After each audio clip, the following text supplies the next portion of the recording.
네, 안녕하십니까. 지식의 뱅가드 하승주입니다. 오늘은 일본차라고 하는 주제를 들고 와봤습니다.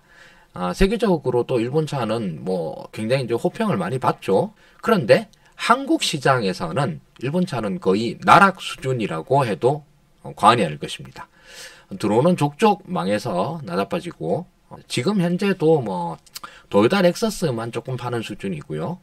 사실 일본차에 대한 판매 수치로 본다고 그러면 우리나라에서는 매우 힘든 수준입니다.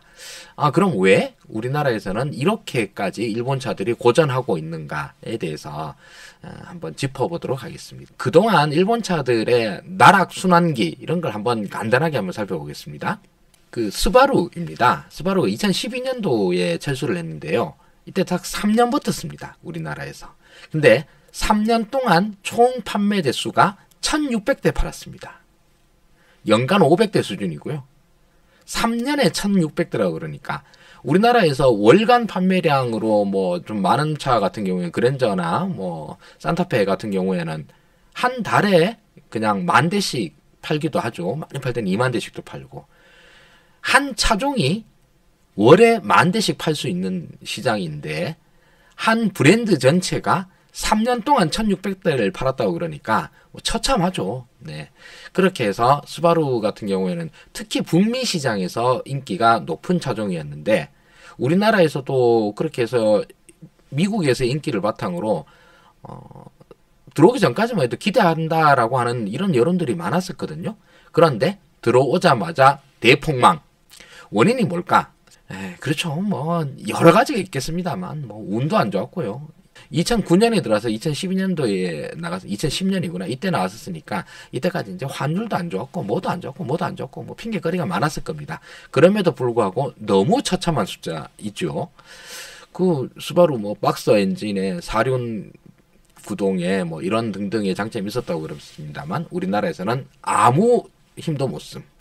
다음으로는 그 다음엔 2013년도에는 미쓰비시가 철수를 했습니다. 미쓰비시도 일단 우리나라에서는 전범 기업 이미지가 너무 세게 박혀 있어가지고 이런 문제들이 좀 컸는데 차 들어오는 것들도 좀 뭐 이런 차를 들고 왔나 이런 생각이 좀 많이 들었습니다. 미쓰비시 같은 경우에는 우리 파제로를 기억하시는 아저씨 분들이 좀 계실 텐데요. 파리 다카르 랠리에서 우승까지 한 그 오프로드 SUV의 아주 큰 강자 중에 한 명이었었죠. 근데 우리나라에서는 뭐 그런 건 안 들고 오고 아레날인가 뭐 좀 도저히 기억할 수 없는 게다가 뭐 생긴 것도 그렇고 이런 차들만 들어와서 했다가 막판 20개월 동안에는 20개월 동안 200대를 팔았습니다. 한 달에 10대 팔았다는 소리죠. 그나마 판 게 좀 신기하다 싶긴 한데요. 물론 이때는 미쓰비시 일본 본사도 뭐 맛이 가고 있었습니다. 우리나라만 고전한 게 아니니까 딴 데도 다 고전했으니까 그렇다 손 칩더라도 좀 처참하게 망해서 나갔습니다. 다음으로는 닛산 인피니티입니다. 닛산은 인피니티와 함께 2020년도에 퇴출을 당했습니다. 처음에는 괜찮았습니다. 닛산 알티마 같은 경우에도 뭐 좀 팔긴 했었고 물론 많이 판 건 아닙니다만 그런데 결국 이제 이때 막판에 이제 치명타가 그 한일 반도체 분쟁 이때 치명타를 좀 받긴 받았었죠. 근데 그 전에도 뭐 많이 판 건 아니었습니다. 게다가 지금 현재 일본의 자동차 일본 자동차 그룹들 꽤 많잖아요. 그 중에서 일본 자동차 3사라고 할 수 있는 게 도요타, 혼다, 닛산인데 닛산은 정말 위태위태합니다. 지금 플릿 시장 저번에 말씀드렸죠. 렌트카 시장으로도 계속 이 닛산 차들이 팔려나가고 있다라고 그러는. 우리나라에서도 역시 마찬가지로 본사에서의 뭐랄까 좀 안 좋은 경영 상태가 그대로 반영이 된 게 아닌가 싶었습니다. 다음으로는 사실 이 수치를 보고 이 주제를 한번 다뤄봐야 되겠다 생각을 하는데 혼다입니다. 혼다 2023년도 총 판매량이 1385대입니다. 한 달에 100대 조금 넘게 팔았다는 소리죠. 아무리 자동차 회사가 자본력이 있고 뭐 한국 시장을 갖다 전략적으로 생각을 하고 그래서 손해를 감수하고 뭐 이런 등등의 이유를 붙인다 하더라도 이 정도 수치를 가지고서는 도저히 버틸 수가 없습니다. 생각해 보십시오. 뭐 아무리 자동차 회사가 슬림하게 한다 하더라도 최소한 전시장 몇 개는 운영을 해야 될 거고 마케팅비 얼마나 써야 될 거고 뭐 한 배로 실어 오르는 양은 있을 거 아닙니까? 이거 뭐 배 한 번 들어오면 1년 내내 팔아도 될 수준 아니겠습니까? 이 정도면. 올해에도 만약 2024년도에도 대폭의 판매량 상승이 있지 않은 이상은 혼다는 버티기 힘들 거라고 생각을 합니다. 혼다 전 시장에 있는 딜러들이 과연 월급 받을 수 있을까요? 판매망부터 먼저 붕괴할 것 같습니다. 그 일본 3사 중에서 혼다, 닛산 다 이렇게 나락으로 갔고 유일하게 지금 토요타, 렉서스만 버티고 있는 중이죠. 2023년도에 판매량을 보면은요, 우리나라 수입차 시장은 벤비아 이렇게 불렀었죠. 벤츠, BMW, 아우디 이렇게 불렀었는데 이제 아우디는 거의 탈락 분위기죠. 벤츠, BMW의 양강 구도입니다. 둘이 합쳐서 BMW 77,000대, 벤츠 76,697대는 거의 77,000대, 뭐 몇백 대 차이 안 납니다. 요 두 회사만 따져가지고 거의 50% 가까이 팔고 있죠. 이 두 브랜드를 제외한 나머지 모든 브랜드를 합쳐가지고도 이 두 브랜드를 이기지를 못합니다. 3등이 아우디인데 17,870대, 너무 차이가 많이 벌어졌죠. 벤츠, BMW와 4등 볼보, 5등 렉서스가 작년에 좀 많이 팔았습니다. 6등이 포르쉐, 이게 진짜 압권이죠. 이야, 정말 대한민국 대단합니다. 포르쉐를 1년에 10,000대 파는 나라가 몇 개나 있을까 싶습니다. 전 진짜 지구상에 미국, 중국, 독일 말고 포르쉐를 이만큼 파는 나라가 또 있을까 싶습니다. 모카 김한용 선생님도 이 수치를 보고 매우 놀라셨죠. 어떻게 폭스바겐보다 포르쉐를 더 많이 파느냐. 정말 대단하죠. 예. 포르쉐가 11,000대인데 폭스바겐이 10,000대입니다. 그리고 8위 미니, 그리고 9위 토요타가 10,000대가 아닙니다. 8,495대. 그리고 저 밑에 혼다가 1,385대가 있습니다. 아무리 틈새 시장을 노리는 브랜드다 하더라도 연간 판매량이 우리나라 정도의 사이즈에서 50,000대 이상을 넘지 못하면 사실 그 매장은 뭐 도대체 왜 내나 싶은 생각이 들죠. 실제로 수입차 시장의 폭발적인 성장은 이제 끝이 났습니다. 더 이상 안 됩니다. 우리나라에서 처음에는 뭐 수입차 국산차 가격 차이가 워낙 났기 때문에 수입차 시장 점유율 해봐야 뭐 2%, 3% 이러는 수준에서 시작을 해가지고 곧 10% 넘는다 해서 10% 넘었습니다. 15% 넘는다 했는데 15% 넘었습니다. 20% 넘는다 했었는데 20%를 넘는 것부터 시작을 해서는 그 다음부터는 수입차의 점유율 증가 폭이 뭐 이제는 점유율이 오히려 하락하고 있는 수준입니다. 대부분의 수입차들이 벤츠, BMW 빼고는 대부분 다 성장의 정체를 보이고 있는데 그 중에서 일본 차들은 그냥 뭐 성장이 멈췄다, 뭐 좀 지지부진하다 정도가 아니라 아예 한국 시장에서 버텨나지를 못하고 있는 거죠. 물론 뭐 미국 차들도 형편없고 프랑스 차 뭐 형편없습니다. 우리나라 수입차 시장은 오로지 독일차 판이라고 봐야 되겠죠. 뭐 벤츠, BMW, 아울리부터 시작을 해서 포르쉐, 폭스바겐 이 정도만 하면 거의 수입차 시장이 한 70%는 될 것입니다. 뭐 그래프를 보니까 BMW, 벤츠 합치니까 그건 뭐 57% 이 정도 가까이 되죠. 압도적입니다. 자, 결국 이제 결론입니다. 여태까지 서문이었고요. 서문이 너무 길어서 죄송합니다. 일본 차들은 왜 다들 나락을 가느냐. 우리 이 문제를 갖다 분석하기 위해서 스스로에게 한번 자문을 해보죠. 하승주 씨, 당신은 일본차 탑니까? 아니요, 일본차 안 탑니다. 일본차 왜 안 타십니까? 첫째로는 반일 감정입니까? 반일 감정이 있으면 저도요. 당연히 있고요. 근데 반일 감정의 가장 결정적인 이유냐? 그건 아닌 것 같아요. 만약에 차가 굉장히 매력적인 차였다. 그러면 사실 저는 일본 차 구매를 매우 적극적으로 진지하게 고민을 했었을 것 같습니다. 예를 들면 예전에 토요타에서 나온 86이라고 하는 차가 한때 너무 멋있어 보이는 거예요. 와, 정말 저 차 타면 얼마나 재밌을까? 이런 생각을 많이 했었습니다. 물론 뭐 돈이 없어서 살 엄두도 못 냈습니다만 어쨌든 그런 매력적인 차가 있었다고 그러면 반일 감정에 그렇게까지 크게 구애받지는 않았을 것 같습니다. 두 번째로 전반적인 상품성이 떨어져서 그런 거 아니냐. 네, 그 확실히 이유가 있는 것 같아요. 일본 차들 요즘 보시면은 뭐 자동차 리뷰에서 많이 나오니까 거기서 공통적으로 하는 이야기들 뭡니까? 첫 번째로 나온 게 극강의 싼 티 나는 내부 인테리어 얘기 많이 하죠. 뭐 내장재가 전부 다 뭐 플라스틱이니 뭐 도대체 왜 이 모양이야? 이런 수준이고, 예를 들면 예전에 있었던 그 스바루 같은 경우에서도 야 정말 이거 뭐 일부러 레트로 하려고 이러냐? 1970년대를 오마주한 디자인인가? 뭐 이런 얘기까지 나오고 그랬습니다. 그 정도로 인테리어 디자인이 허접하다. 그리고 익스테리어, 이제 외관 디자인도 사실 와 진짜 멋진 걸 이런 생각을 하게 하는 차가 별로 없었었죠. 미쓰비시 이 차 한번 봐보십시오. 이거 예전에 나온 미쓰비시 파제로 사진을 갖다가 따온 건데요. 사실 파제로가 제일 멋진 차였습니다. 저 파제로가 우리나라에서 저기 현대전공예술 가서 갤로퍼를 만들었지 않습니까?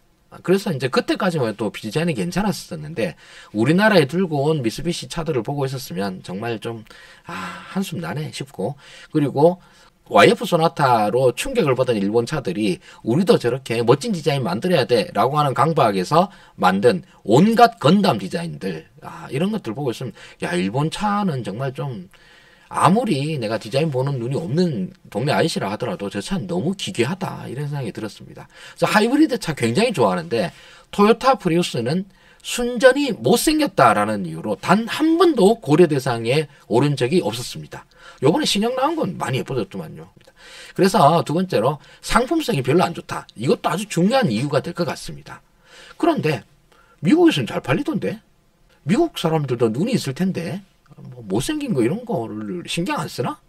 이런 생각이 좀 들긴 합니다.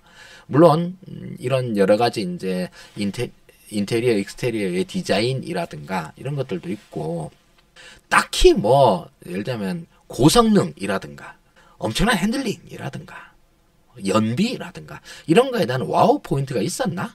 특히 퇴출당한 브랜드들 닛산, 그 다음에 미쓰비시, 스바루 이런 데서는 그런 것들이 하나도 없었죠. 그냥 평범한 일본 차였었습니다. 세 번째 이유가 또 있을 수 있죠. 가격이 있습니다. 가격이 생각보다 별로 싸지 않았어요. 꽤 비쌌습니다.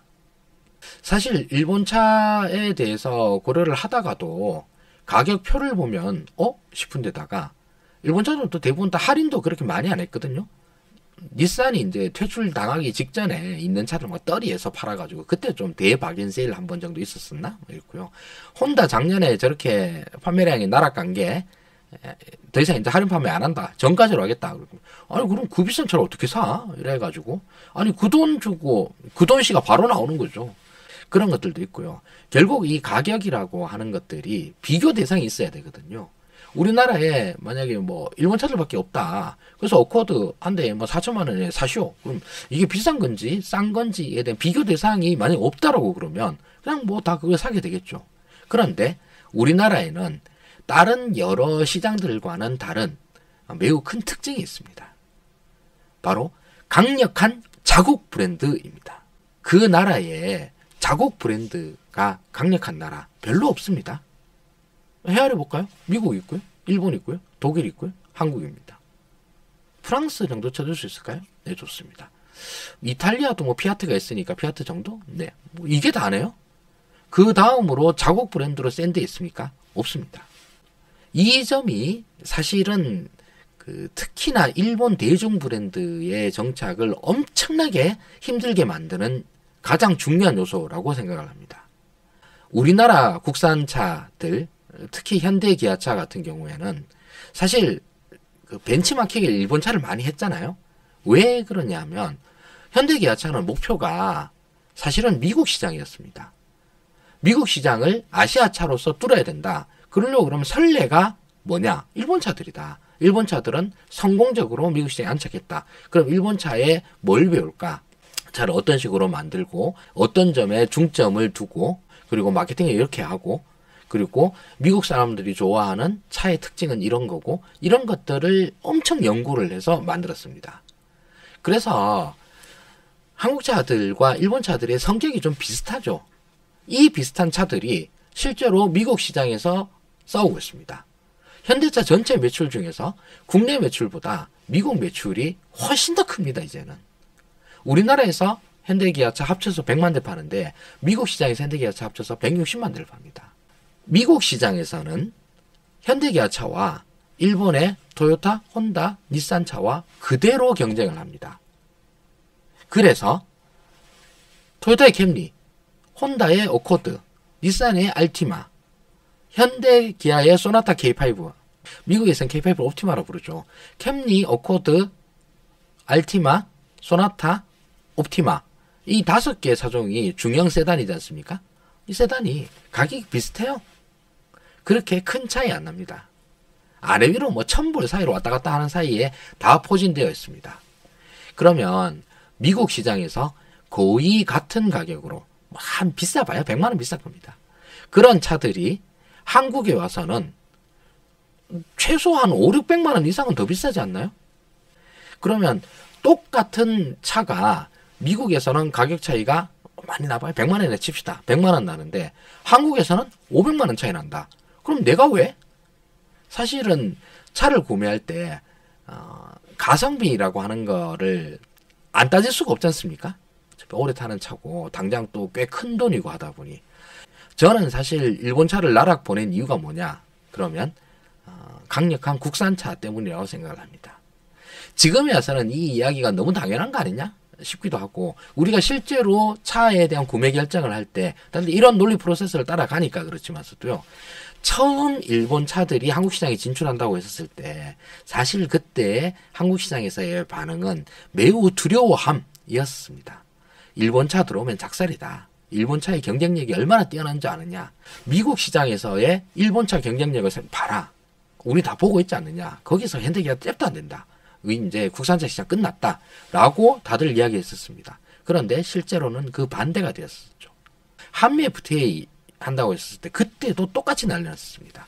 한미 FTA가 이때 특히 이제 자동차 부분에서 이야기가 많았었는데, 이를 반대하시는 분들의 주요 논리가, 그러면 미국 생산 일본 자동차가 한국에 무관세로 들어오면 한국 자동차 내수 시장은 끝장이다 라고 얘기를 했었어요.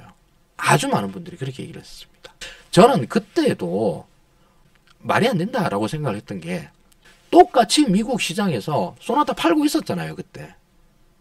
근데 그때도 소나타 잘 팔고 있었거든요. 근데 왜 소나타의 경쟁자가 한국 시장에 들어오면 우리나라 국산 내수 시장이 다 박살난다라고 생각을 했는지 그때도 좀 의문이었습니다. 실제로도 그랬죠. 그 이후로 결국은 일본 차의 2인자를 할 수 있는 혼다까지 이렇게 나락을 가버렸습니다. 이제 지금 사실 이런 이야기를 하는 거는 어쩌면은 다들 모든 분들에게 너무 당연하게 들리는 뻔한 이야기일 수도 있습니다만, 국산차의 경쟁력이 뛰어나다는 말입니다. 미국 시장에서도 판매량으로 입증이 되었고, 한국 시장에서도 일본 차들을 같은 가격에서 경쟁을 하면 뭐 그럼 또 모르겠는데 국산차보다 훨씬 비싸게 팔지 않습니까? 그러면 차가 엄청나게 좋아야지 그 비싼 가격을 상쇄할 수 있지 않습니까? 근데 일본 차들을 사면 아무리 일본 차의 AS가 친절하고 시스템이 좋고 서비스가 좋고 뭐 어쩌고 저쩌고 한다 손 치더라도 블루엔진보다는 못하잖아요. 오토큐보다는 못하고. 아니 근데 왜 그런 불편한 사후 서비스를 감내해야 되느냐. 일본 차 고장 진짜 안 난다. 그런데 아이고 저도 그런 얘기 많이 들었습니다. 왜 그게 수치로 증명이 안 되냐는 말입니다. 예를 들자면 JD 파워 같은 경우 거기서 1등 하든가. 왜 현대기아가 요즘은 일본 차들보다 더 위에 있느냐라는 말이죠.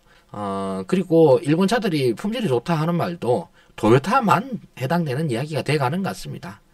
닛산 인피니티 같은 경우에는 그 미국에서 진행하고 있는 여러 테스트에서 거의 나락 수준이더군요. 형편없는 수준으로 떨어져 있습니다. 일본 차도 다 똑같은 일본 차도 아니고 아직까지 버티고 있는 건 토요타밖에 없었었는데, 토요타도 뭐 요번에 다이아스 부정 사건을 보니까 저것도 언제 터질지 모르겠다 싶은 생각입니다. 일본 차 결론은 뭐냐? 다들 일본 차가 왜 날아가느냐고 물었으니 답을 해야 될 것 같습니다. 첫 번째로는 반일 감정, 결정적이지는 않은 것 같아. 두 번째로는 상품성이 너무 형편없어. 세 번째로는 가성비가 안 나옴. 근데 이 가성비가 안 나온다라는 데에 대해서 뭐에 비해서 가성비가 안 나온다는 말이냐? 국산차 때문이죠. 현대기아만 그렇습니까? 저는 사실 닛산차를 단 한 번도 구매를 고려한 적이 없는데 그거 살 바에야 르노 삼성 사지 왜 그걸 사? 더 비싼 돈을 주고? 라는 생각 때문이었습니다. 당연히 그런 생각이 들죠. 근데 그 르노 삼성 차 말고 닛산 차를 고르려고 그러면 엄청난 매력도를 보여줘야 되는데 그런 매력까지는 뭐 별로였었습니다. 게다가 뭐 예쁘지도 않고요. 못생겼잖아요. 예. 자, 이후에 일본 차들은 부활할 수 있을까요? 그러려고 그러면 한국 소비자 시장에서 뭔가 소구할 수 있는 포인트가 있어야 되겠죠. 지금 현재 살아남은 브랜드는 토요타, 렉서스밖에 없습니다. 토요타, 렉서스는 소구할 수 있는 포인트가 있죠. 1. 고장 진짜 안 난다. 이건 뭐 전 세계 사람 다 인정하는 거 아니냐. 2. 그래서 중고차 가격이 꽤 높아. 실제로 독일 차들보다 일본 차, 특히 렉서스가 중고차 가치가 높습니다. 이런 거야. 그리고 차 무난하잖아. 뭐 이걸로 인해 가지고 뭐 우리 차가 뭐 엄청 멋지진 않아. 그렇다고 해서 그 옛날 닛산 차들만큼 그렇게 못생기진 않았잖아. 뭐 그건 인정. 예. 가끔 프리우스 같은 괴작을 내서 그렇지. 토요타, 렉서스는 버티고 있는 것 같습니다. 다른 일본 브랜드들이 토요타만큼의 어떤 경쟁력, 상품력을 보여줄 수 있을까? 그걸 못 보여주면 다시 못 들어오는 거죠. 이렇게 정리를 해보도록 하겠습니다. 긴 시간 시청해주셔서 대단히 감사합니다. 지식의 뱅가드 하성주였습니다. 고맙습니다.